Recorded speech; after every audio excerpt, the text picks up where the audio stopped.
Hello everyone and welcome back to Scary Stories. I know many of you use these videos to fall asleep, so before you drift off, I'd love it if you could leave a comment letting me know where you're listening from around the world. Also, don't forget to like and subscribe if you're enjoying this video. Story 1. This was in 2019. I worked at a grocery store, usually closing chefs, and I lived alone in a small one. Bedroom apartment. We had a lot of regulars at our store.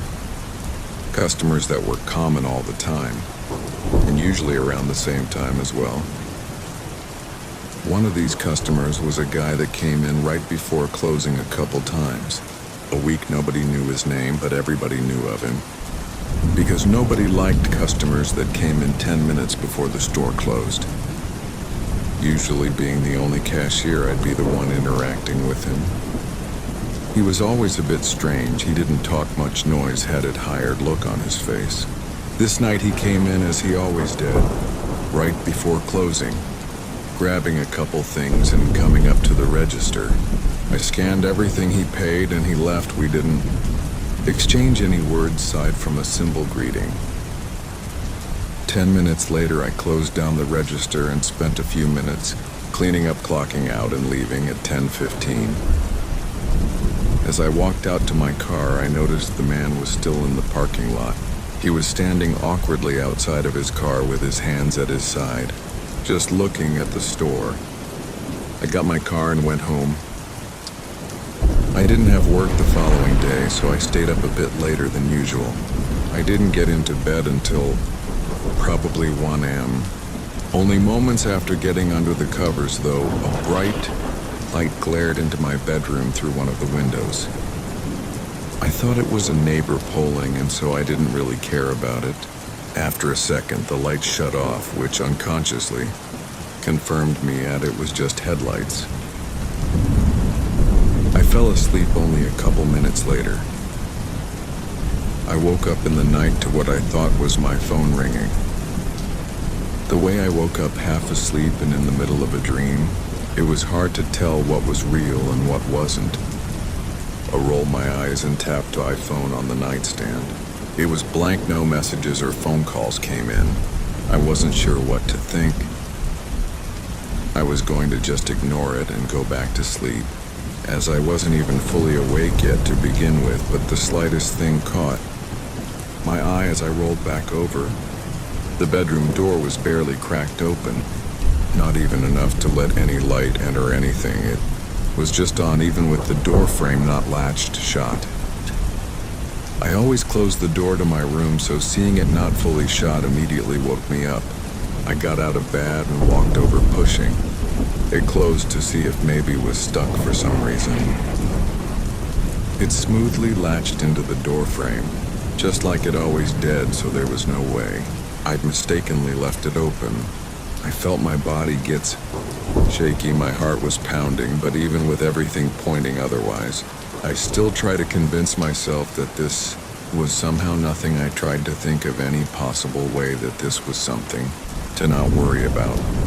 But my mind thought back to the light I saw before, falling asleep. I walked over to the window and peeked through the blinds. There was a car parked in my driveway. I could only see the back half of it, when I instantly felt a rush of panic. Who was at my house, and was someone inside with me? I hurried over to the door again and flicked on the lights. I stood there by the door, panicking and thinking, realizing I should call 911 just to be safe. I looked at the nightstand that my phone was on, and just before I started to walk over there, I saw looking back at me from a crack in the closet. My body shook and I let out a gasp, then spun around and sprinted out of my house. By the time I found the neighbor that would answer their door and call the police, for me at least 15 minutes had gone by already. The car in my driveway was still there when officers showed up, but the man was gone. It didn't take long for them to use the car to track him down though, and I felt nauseous when it turned out to be the man from the grocery store. His reasonings for everything didn't make any sense, but it was clear he had his eye on me for a while now, and he was not mentally well. I think the only reason I'd woken up that night was because of the man's phone rang while he was hiding in a silenced it just as I woke up. If not for that, I don't know what would have happened to me, or if I'd even be here right now. Story 2. Recently, there's been an enormous data breach. 2.7 billion victims' personal information and social security numbers were stolen. This stolen personal data could allow people to gain access to your financial accounts, or even steal your identity. So now it's more important than ever to take extra measures to ensure your security. There's really no better time than now to take advantage of Aura's security service. I've been regularly sponsored by Aura for over a year now, and it's because I honestly believe their service is amazing. Aura provides continuous monitoring of your personal data and resolves any potential threats that may come up while also preventing future threats. They also make it incredibly easy for you to use and understand everything going on with your data. With their free trial, you'll be able to have Aura scanner remove your personal data from all over the internet, including scam centers, the dark web, data brokers, and hackers. After this, Aura will set up continuous monitoring on all of your data, ensuring any issues can be resolved rapidly by notifying you the instant something comes up. When I first signed up, Aura immediately found dozens of places across the internet that already had my personal data, including my full name and address. In just a couple minutes, Aura cleared to all of it. Especially in times like these with huge data breaches and scams happening so often, having peace of mind knowing Aura is protecting your information is above anything. Are using aura.com/whispered or scanning the QR code. You can get a completely free 14-day trial allowing you to see if your personal data has been leaked, remove that data from multiple large platforms, and securely monitor your personal identity. I highly recommend using this opportunity to find any leaked info and ensure it is taken care of and secured. Thank you again to Aura for sponsoring this portion of today's video. This was when I was a freshman in high school. The town I lived in was small, and I guess you could say pretty old-fashioned. Compared to places nowadays, it was very woodsy all around, and the buildings and houses weren't so compacted together. My home was out in the woods. My parents had a decent amount of land, and my dad had built the place with his dad. Anyway, it didn't have a real road or driveway. It was more of a dirt trail, so the school buses didn't have a stop at our place. I'd either have to walk a mile to my friend's house to get picked up, or just walk the extra distance straight to school. Usually I just walk all the way to school. This was a typical day as far as I could tell. I was walking down the trail from my home, enjoying the morning sounds of the woods, when I spotted a car up ahead. It wasn't my parents' car or anyone else. Is that I know, and there was just parked right on the trail. This trail only lead to and from the house, so someone being on here was unusual. Don't know if I'd ever seen a random car here at all before this. I felt kind of uncomfortable having to pass it. There was a woman inside. She looked 35 or 40, with dark circles under her eyes and shaggy black hair. She glanced at me, but I just looked down. I could feel her eyes on me as I walked past through. I picked up the pace and got to school. At the dinner table that night, I mentioned it to my parents, asking who it was and why they were there. Both of them looked worried and confused. They told me the woman must have just gotten lost and I shouldn't worry about it, where I could see the worry in their eyes. They dropped me off at school for the next week, which was odd because they both started work early, like 6 a.m., so they must have called in late for the entire week just to drop me off. Honestly, I thought that it was an overreaction. as I felt I was old enough to handle myself. But I knew my parents were just being safe. On Monday morning of the following week, I packed up my book bag and started walking. During the last week that I'd been dropped off, we never saw the woman or the car, so I really wasn't worried at all anymore. However, this time when I got to that same spot in the woods, she was there, a gun sitting in her car watching me. I had a mini heart attack. This was too much to be a coincidence, showing up twice on the trail that was basically our driveway, sitting in the same spot and only showing up when I was walking alone. I made the decision to cut through the woods instead of walking past her again. It took a few steps off the trail, but immediately the woman noticed. She turned her car on and drove up closer to me.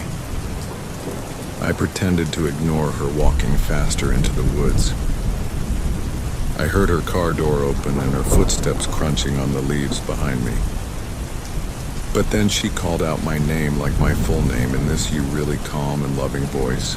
I turned my head and looked at her. She had this dead stare and blank, expressionless face. Her eyes were tired and heavy, and she had this sickly look. I sprinted away, and after losing sight of her, I circled back through the woods to my house, where I called my parents. They called the police and came home right away. What I didn't expect was my parents to know exactly who the woman was. It was my dad's ex-wife from almost 2 decades ago. Apparently she'd had mental health issues for a while. He would have these horrifying episodes where she'd get obsessed with something and do disturbing things. The day I told them I saw her, my parents reported it to the police, knowing it had to be her. Police failed to do anything about it, though only checking up on her and saying she seemed normal. For that whole week, though, she had been stalking our house, knowing that every time my parents left for work early and meant I will be walking alone to school. My parents never told me what happened to her after this, or what she was trying to do to me, or why she was doing any of it. Hopefully nothing like that happens again. Story 3. I live in a small home in a fairly decent neighborhood, and I also work from home as well. I have my office set up upstairs in a small room, with my desk right by a window that faces the front of the house. I liked being able to open it for fresh air or have the view when it was nice out. This was as fall was just starting, so I pretty much had the window open all day. One regular weekday, though, around noon, I was doing my usual work at my desk when I noticed something out the window. There was a person, a man, standing at the bottom of my driveway, not walking past it or stopping the tires or anything. He was just standing there and looking up at my house. I couldn't tell if he could see me in the window or not, but after only a few seconds of me looking at him, he walked away. I thought it was really strange, but that was about it. What else was I supposed to think or do? I continued with work.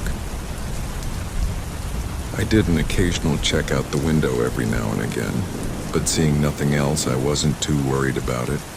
The following day, I was on the same routine. I got to work and was pretty busy the whole day.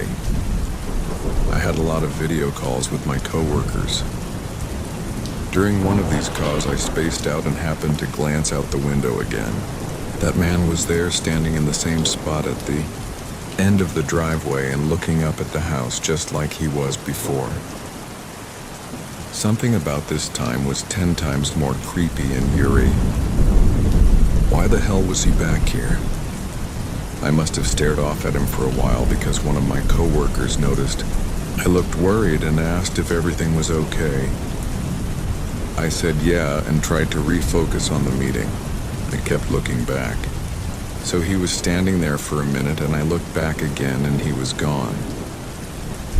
The rest of my workday felt to drag on. I couldn't stop thinking about this random guy looking over my house. It was just so odd. When I got out of work and went outside and walked around my driveway looking for any reason for them to be looking up at my house like that, everything looked normal, however. I did notice that the window of my office was visible and clear from where the man was standing, which means he could likely see me looking at him. I went back inside and made dinner. I had a call with my brother that night, and I mentioned that he agreed it was odd, but said it was likely nothing. After getting off the phone, I sat down and watched TV, hoping to get my mind off of it. A couple hours passed. It was maybe 9 p.m. I had the show turned down because I was getting tired, but with the low volume, I was able to hear what I thought were footsteps outside my house. A jaw got up from the couch and stared at the front door. The footsteps walked up, only stopping for a brief second, then walked away. They hurried over to the door and looked out the people I could only faintly see. A figure walking down to the road. Once they were gone, I opened the door immediately. I noticed a note taped to the back. It was short. It just said, "Pat, answer the door." I was not only confused but horrified. How did they know my name, and what was the note even supposed to mean? They didn't even knock or stay long enough for me to have answered the door. Not that I would have any way. This was enough for me to call the police. Two officers came over, and I told them everything. Unfortunately, there wasn't all that much they could do, though. They pretty much wrote it all down and said, if something else happens, call them. It really didn't make me feel much better. I stayed up late that night, laying in bed or unable to sleep. I literally just laid there for hours, thinking about this man that was stalking my house in the Uri. No, he left. Then at just before 2 a knock at the front door echoed through the otherwise silent house. My body froze up. The silence of the house was now deafening as I listened in fear. After a few seconds, they knocked again. My heart started beating faster. I got my phone and called 911. They sent officers right away, but the knocks continued the whole time. I waited, really. They never got louder or more rushed or aggressive. He was just the same, knocking over and over her go. He seemed pricking in through the hallways of my home. The operator on the phone updated me that the cops were 2 minutes out, and just after that, there was a longer pause between the knocking. 15 seconds, then the 30, then a whole minute passed. When the officer showed up, nobody was at the door. They were too late. Again, I told them what happened, and they seemed to take it a little bit more seriously this time, but it still wasn't enough for them to do anything about it. They said they would have an officer patrol around here for the next couple weeks. Those weeks came and went, and the man never came back up to my door or to the end of the driveway, at least from what I know. It's been months later now, and still nothing else. It still scares the hell out of me, though.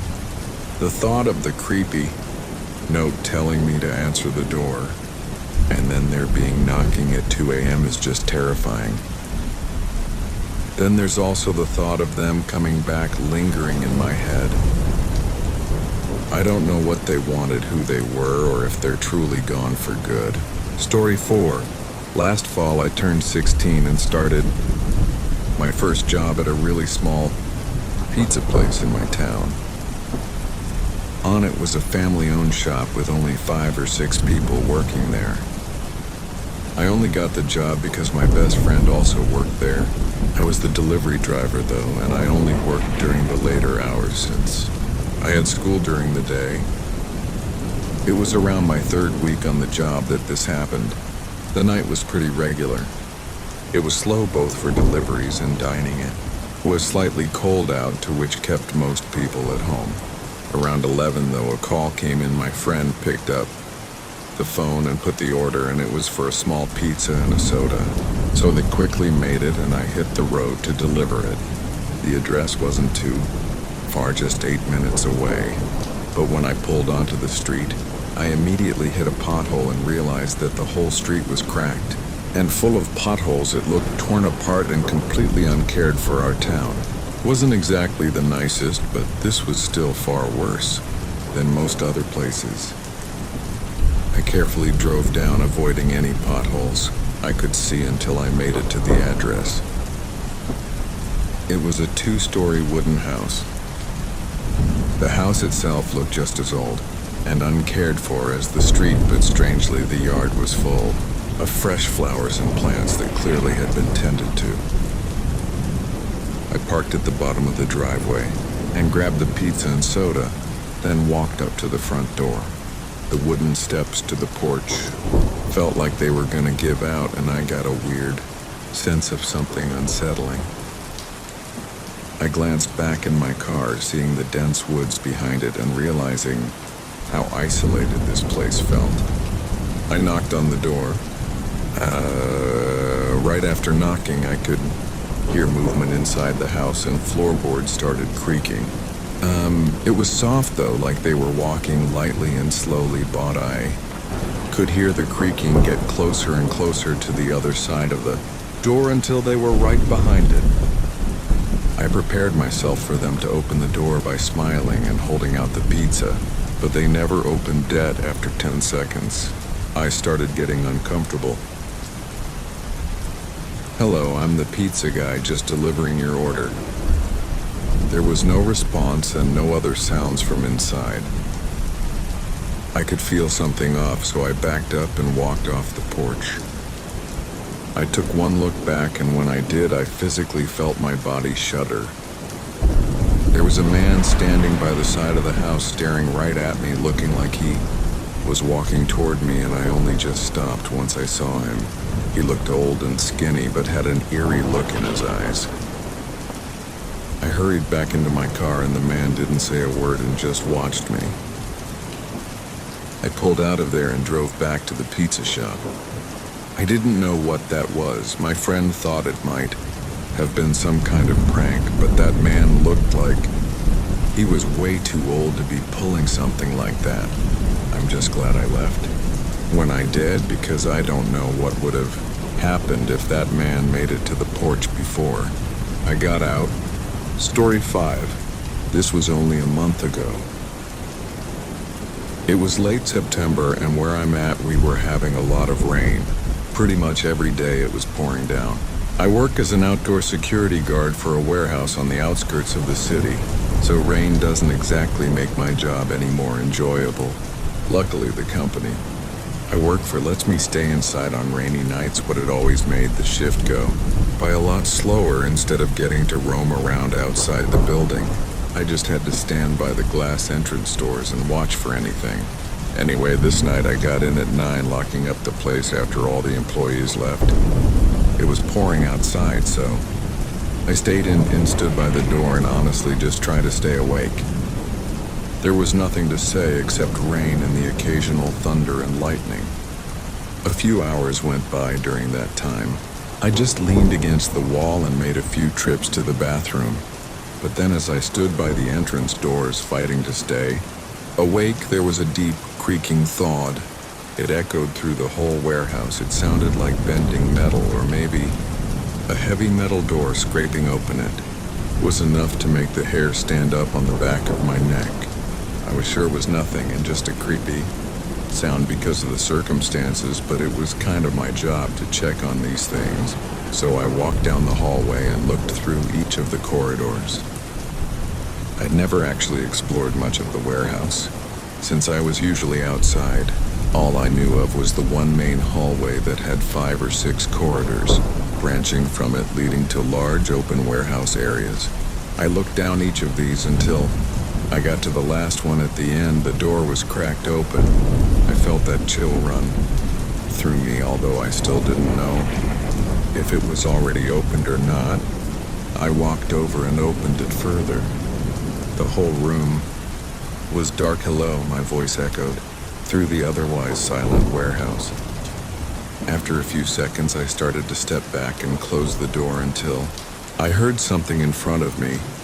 It was a voice. It sounded like a man, either mumbling or softly laughing somewhere in the darkness near the top shelving units. "Has someone there?" When for "How are you doing here?" I called out, "Premiere." He said something softly. What? Come here, he said a little louder. I used my radio to contact the police and left the building through the front. 5 minutes later, they showed up and walked through the building. They came out alone. Security tapes were reviewed showing what looked like a 50-year-old man with a dark jacket slipping in through a gap in one of the back garages. From there, he made his way into the warehouse room where I heard him in. And disturbingly, on the footage, it looks like he was holding some kind of knife. He made his exit soon after I left. We don't know why he broke and what exactly he was trying to do by telling me to come into the warehouse. It might sound weak of me, but I quit after that and took up a day job instead. Story 6. This happened 2 years ago. It was the end of October, which is usually when it started snowing around here. I live in a small, one-bedroom apartment with my dog Milo. It isn't the best place, but it isn't the worst either. Most of my neighbors are quiet and keep to themselves.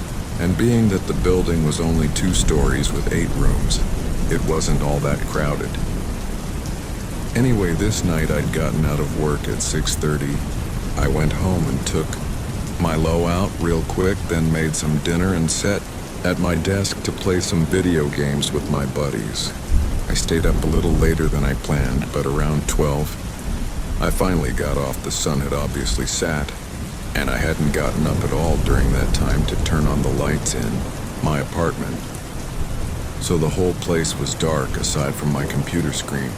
Feeling ready for bed though, I put the leash on Milo and went down to the back courtyard to let him do his business. It was really cold out and snow covered the ground. This courtyard was right behind the apartment building and just had a few lamps lighting up small areas of it. It was really quiet outside, but as I waited for Milo to sniff around, I looked up at the window to my apartment room. My blinds were only partially open, but I could see the screen to my computer shining through the window. Then something moved suddenly. I could now see more light coming through the blinds, as if there was something blocking it a few seconds ago. I whispered what under my breath completely caught off guard. I had to double check that I was looking at the right window to my apartment, but I knew I could literally see my computer. My mind started racing with someone standing behind the window and moved away once. They saw me looking. It's really the only thing I could think of that would have moved like that. I talked on my Lowe's leash and hurried back into the building and up to the second floor. I looked down the hallway and slowly moved toward my room while listening for any sounds. It's worth mentioning that I never locked the door when taking Milo out because I'd always only be gone for less than a minute.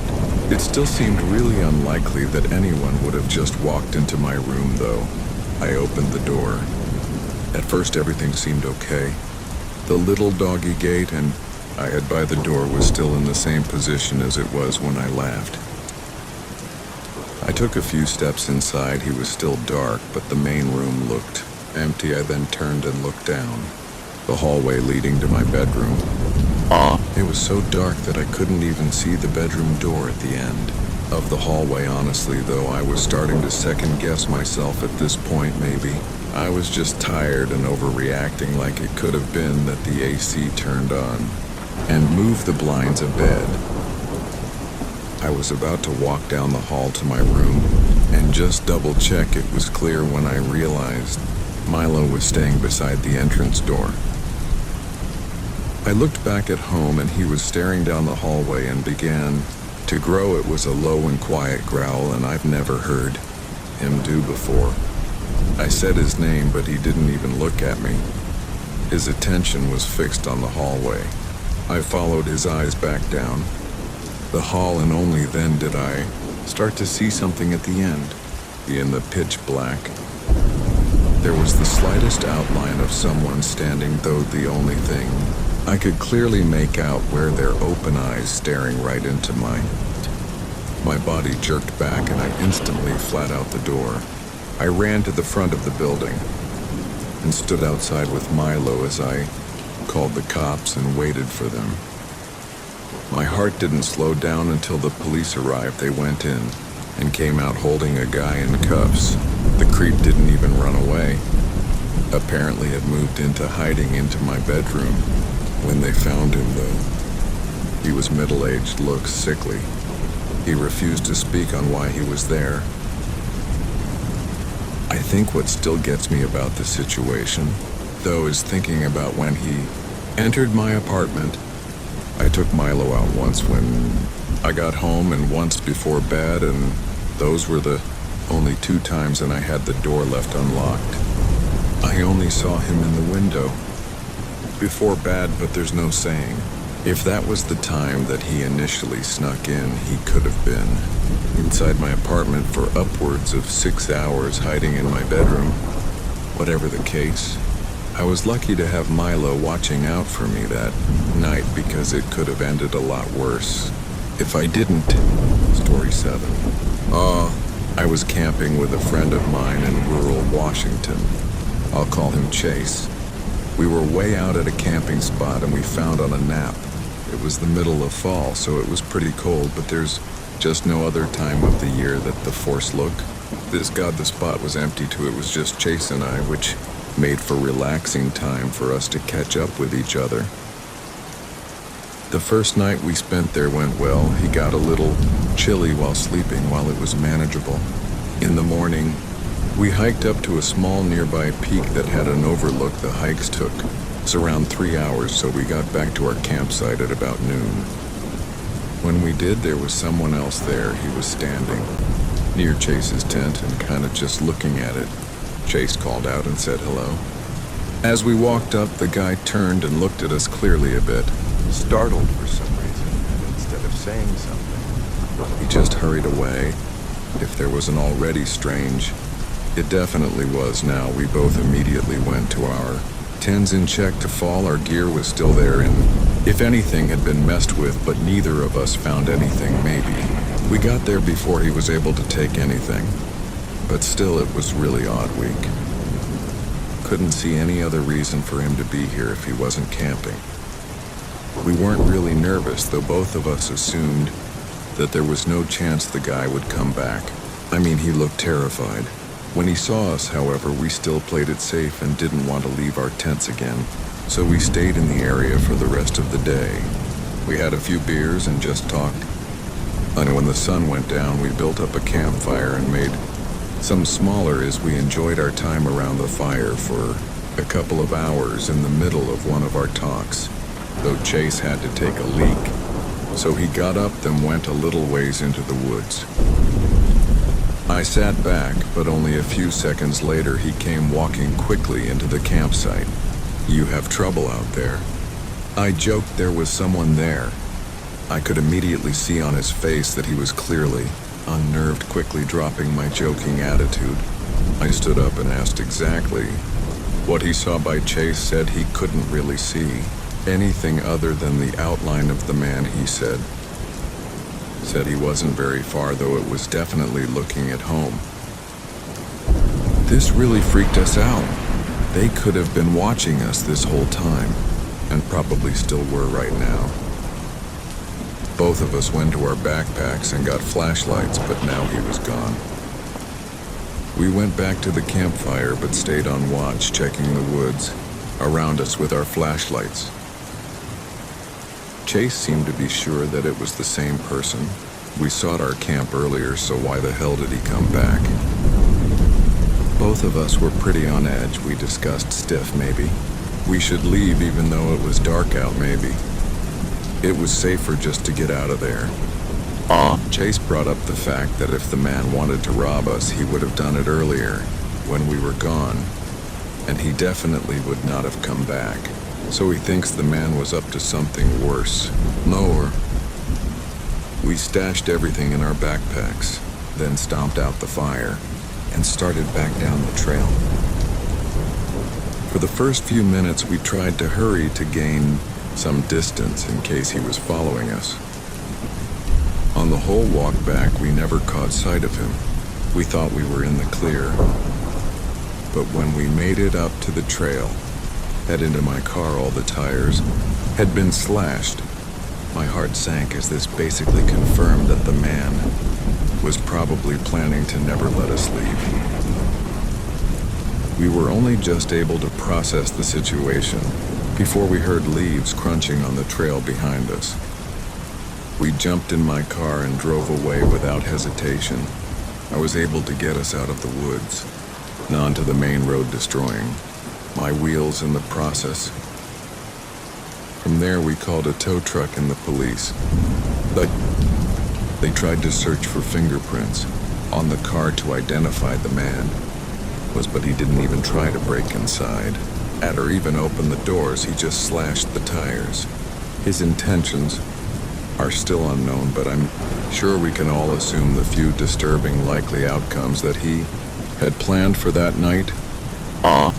It was late fall. I always look forward to this time of year because of the nice weather. Halloween was also one of my favorite holidays, given all the horror movies to watch and fun decorations to put up. This was the day after Halloween.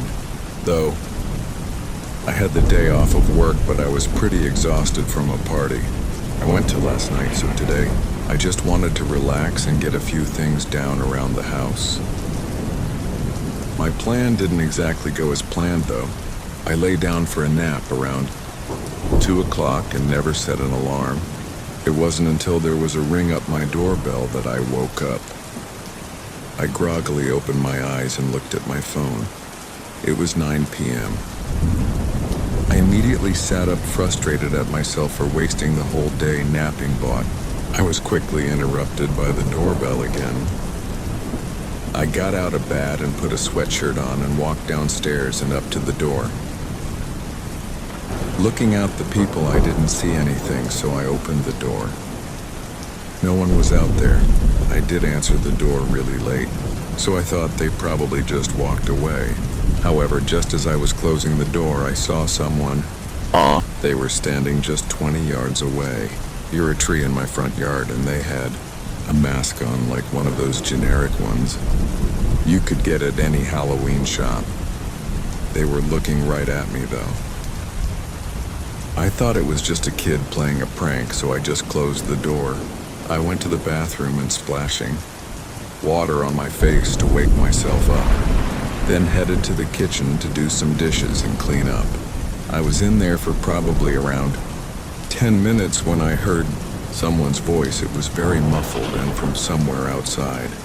I turned around and looked at the back door, and just barely I could see someone walking in my backyard. It looked like they were just passing through until they started coming back around toward my house. They were walking just outside the reach of my back porch light, kind of like they were trying not to be seen from what I could see, though he looked like they were alone, so I wasn't sure why I'd heard someone talking. Once they got closer, I heard their footsteps walk along the side of my house. I tried to follow the sound, but suddenly lost them. It was quiet, no voices or footsteps. As I stood there and listened intently, I began turning my head in different directions, just trying to catch any sound like heard, but when I looked back toward the back door, someone was staring right at me. My whole body froze. They were wearing that same Halloween mask, but it was someone else. This person was noticeably bigger and taller than the other one. Oh, what the hell are you guys doing? I yelled, hoping that if it was kids, then maybe they'd be intimidated easily, but it definitely didn't work. They moved away from the door and around the opposite side of the house, non-drum. Just as I was going to follow them, I heard a crack behind me, followed by footsteps sprinting away. Right where I heard the sound from, there was a window. When I lifted the blinds, I could clearly see the outer part of the wooden windowsill had been split off. They were clearly trying to break it open quietly, while I was distracted by the other person at the back door. Once they blew their cover, they ran, and after quickly figuring all of this out, I ran upstairs and called 911. I wasn't sure if they'd fully given up yet, but knowing they were trying to break in with me inside, I wasn't taking any chances on what they may or may not do. They didn't seem to try anything else, though cops showed up and took down my report. But even to this day, there hasn't been anything else on what happened. With Halloween coming up pretty soon this year, I'm definitely a little nervous about a possible second attempt. I'll update if anything happens. Story 8. 4 years ago in late October, I picked up a new job at a gas station. My friends were throwing a big Halloween party on the 31st, but because of when I got hired, I didn't have any vacation time. So unfortunately, I had to work that night at least. I had most of the day to hand out candy and watch movies, though. I went into work at 8. Those streets were pretty quiet, at least of cars, since kids were running around trick-or-treating, so I hoped the gas station wouldn't be busy. Thankfully, I got what I wished for, only a couple dozen. Cars came in my first hour, and once it got closer to 10, even less were coming by. Even the roads weren't busy. I kept seeing a police car patrolling the road every 15 minutes, but aside from that, it was dead outside. I was fine with their being slow, but scrolling through my phone and seeing everyone else having fun on Halloween night was a little depressing, so I grabbed some boxes from the back of stuff to refill on the shelves. Another little while passed, and as my back was to the front door, I heard the little bell go off. I turned around and saw 3 men walking into the shop. They were all wearing Halloween costumes, like for costumes with masks and everything. One of them was dressed up as Michael Myers, but the other 2, I didn't recognize, probably some other typical Halloween characters. I could tell immediately they weren't kids, though they were grown adults. One of them even had a long beard sticking out from under the mask and had tattoos going up his neck. I greeted them, but aside from a quick glance, they didn't acknowledge me. Maybe they were just trying to be in character. Something I don't know, but it was already weird that they kept the masks on. I left the aisle and went around to the checkout counter while I waited for them to grab what they needed. I noticed there weren't any cars outside, though, which explained why I didn't hear them pull him. I watched them look around for a minute at the candy aisle. Then they picked up a bag of dum-dum lollipops and tossed them on the counter. Why? Find everything you needed. They didn't say anything. I rang it up and told them the total they paid in cash. As I was doing the transaction, though, I couldn't help but notice one of them in the back staring at me. Through the mask, I could only see his eyes, but they were locked on me and looked frustrated or angry or something. It made me really uncomfortable. I finished up and told them to have a good night. There was a pause, though, before one of the men walked up to the front door and pulled down the bolt lock. My stomach dropped. The one that was staring at me then immediately came around the counter and shoved me onto the ground. I tried to stay calm and hold them to take the money and that I wouldn't stop them. However, the other man walked around the counter and right past the register. They weren't here for the money. He forced to zip ties around my hands and lift me onto my feet. I was completely helpless as they dragged me through the store, and after briefly checking outside, they rushed me out the entrance. Or it was only as they dragged me toward the side of the building that I noticed an old car sitting in the grass outside the parking lot. As we reached the edge of the parking lot, though, a sudden glaring light came over top us. It was a police car pulling into the lot. The 3 men dropped me on the pavement and sprinted into their car. I don't know if it just was that their car wouldn't start or they gave up or what was. The officers were able to get them before they got away. Backup showed up not even 30 seconds later. I guess what happened was earlier in the night, the police got a report of 3 men in costumes, offering kids candy on the sidewalks and trying to lead them away from houses. That's why I kept seeing a patrol car circling the area. What they wanted to do with me, or any of the kids, isn't for sure, as none of the men confessed anything. It almost makes me glad that everything happened the way it did, though, because if I saw them that candy and heard later on that it was used to kidnap kids, I probably would have felt a ton of guilt.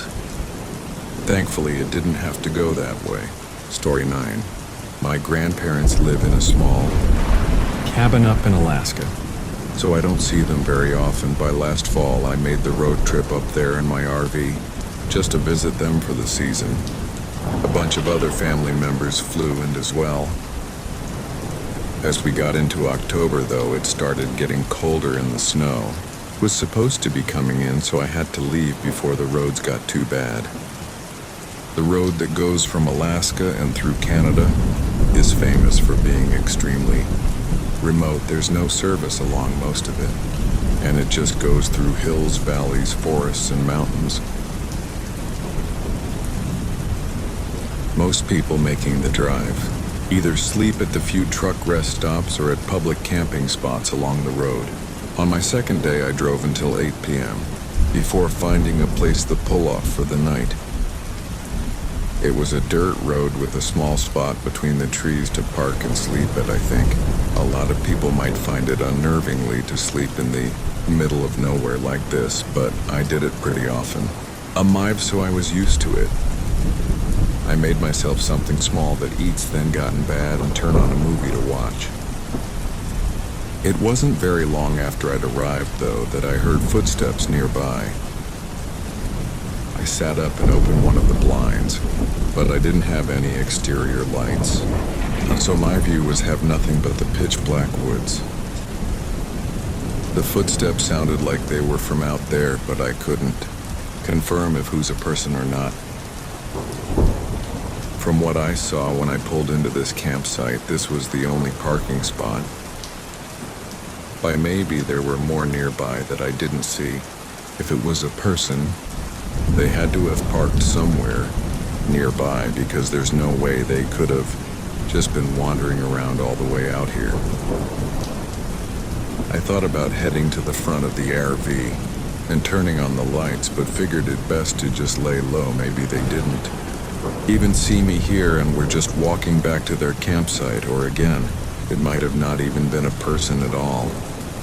After a few minutes, everything seemed good, and I continued watching the movie. I went to bed around 9:30, knowing I had to get up early to start driving again tomorrow. My eyes shot open to 3 loud knocks at the door to the RV. It was nearly too dark to see inside, so I switched on the reading light next to me. I just need some water, please, and I'll be on my way. It was a man's voice, deep, like they were older. My eyes looked at the clock. It was 2, if this guy really was out there in need of help, he had way more to worry about than just water. It had to be nearly freezing out at this time of night. Why you out here? How did you even get here? I called out. There was a pause. My truck broke down just a couple miles back. Looking for some help at all? I don't mean any trouble. My gut feeling was that this wasn't right. Everything just wasn't adding up. I snuck my way over to the other side window and tried to pick out and see him. He was extremely dark, but I could make out his figure standing right up to the door. I thought it was really weird how close he was, like he might be trying to listen in or even try to break in, but then I caught sight of something else. Behind him, I could see more figures moving around in the dark. Several, like at least 4 or 5. The man knocked a gun, almost banging on the door as if he was losing his patience. I quietly backed up and grabbed the keys, then took A deep breath before running to the front and quickly turning the RV on.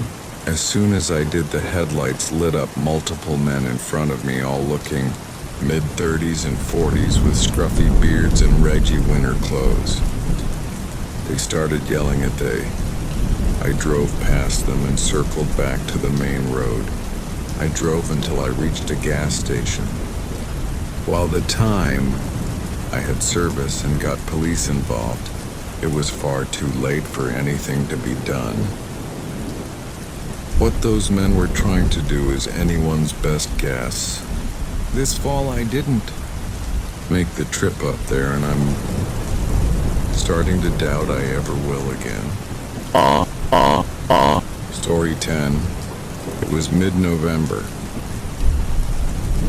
Winter had just started coming in and snow had already begun covering most of our small town. I lived alone in a very small 2-bedroom home that had an unfinished basement. The only time I went down there was to do laundry or get something out of storage.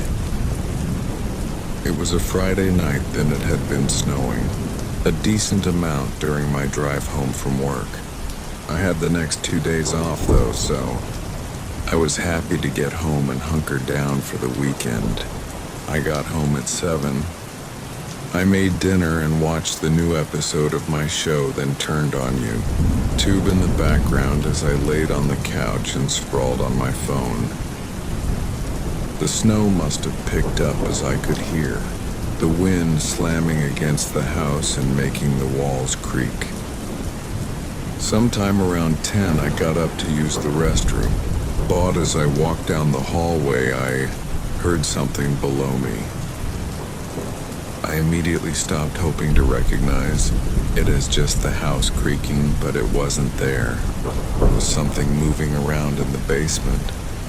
I didn't know how that could be possible. I went over to the basement door and opened it, turning on the lights and walking down to the bottom. There were only a couple hanging light bulbs across the ceiling to light up the large open area. I didn't see much of anything though. I stood there for a minute, just to see if that sound came again. But after hearing nothing else, I went back upstairs. Given the conditions outside, I figured it had to just be the house moving around.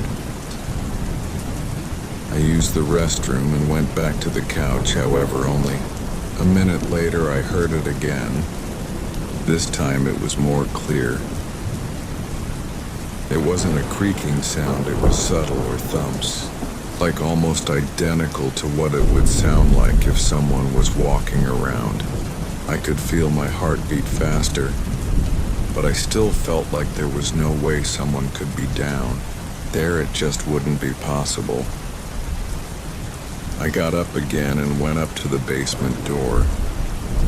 Now that I was there, I couldn't hear it. I walked down to the bottom.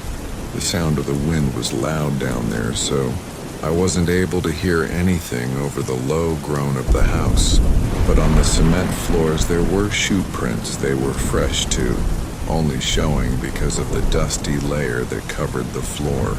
After that, I sprinted out of the house. A couple officers showed up a reasonable time later, and when they went inside, they didn't find anything aside from the prints on the floor. Strangely, they seemed to lead right up to the bottom of the basement stops and nowhere else. They really didn't know what to tell me other than the call if anything else happens. I booked a hotel for the next 2 nights as I was too uneasy to sleep in my own home, with no signs of a break-in anywhere. It's really hard to say who was in my basement or even how they got in or out. Part of me thinks it might have not even been a person at all, though I'm still really skeptical. I just hope that whoever or whatever it was doesn't come back. Story 11. This was way back in 2014. I was in 6th grade and had a small group of friends, and I was going trick-or-treating with on Halloween. intertwine. Now every time before this, one of our parents always felt the need to tag along, which never let us have the full experience, knowing we were being watched and had to behave. But this year we were free to do as we pleased, so we wanted to make the best of it. It was me and my friends Johnny, Colton, and Wes. After school on Halloween Day, we all got into our costumes and manner. But Cotton's place then started making our rounds. Honestly, I don't think any of us thought it would take so long to go. Through Khan's neighborhood, most of the houses had good stuff, though.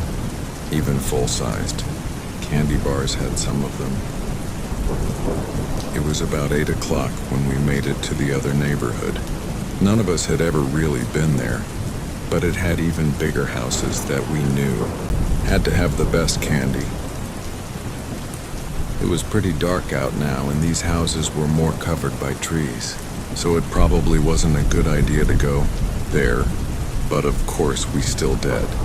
We went down the street, stopping at 10 or so houses when we went up to the last one on the block.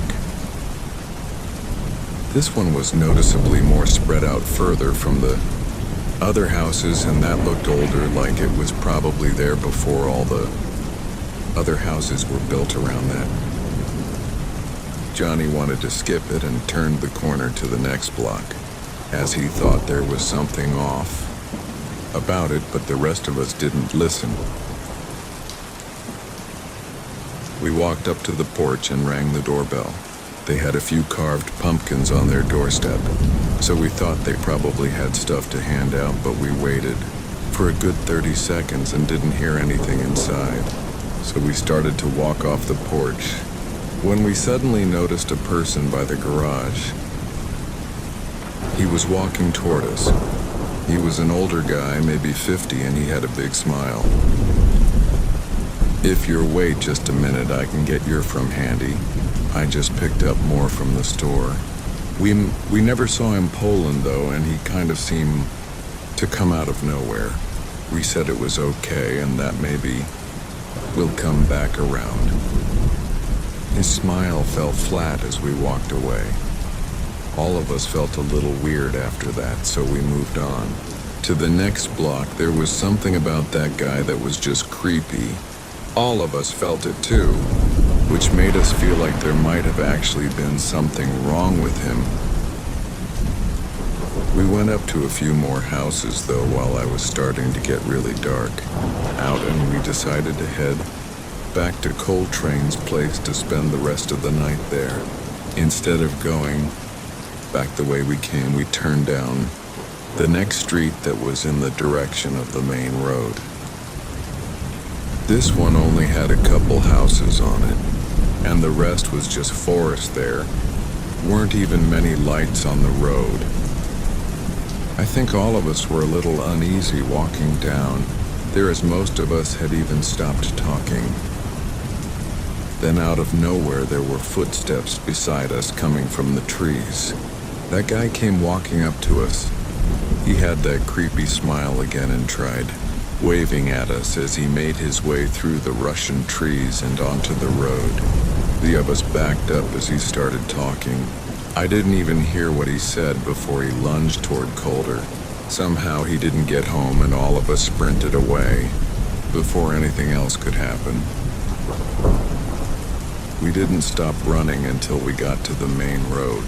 We crossed back in the neighborhood and felt way more safe, so we called our breath and started walking again. The walk back to his place was only 10 minutes, but around halfway there, and old Grace sit-down with tinted windows started passing by us. The first time we barely noticed, but they circled around 2 more times, slowing down each time they passed us. We picked up the pace and got back inside Coltrane's house. None of us really knew what to do after that point, stupidly. We chose not to tell anyone because we thought they would have never let us out alone anymore. We never saw that guy again, though. What he would have done is unknown.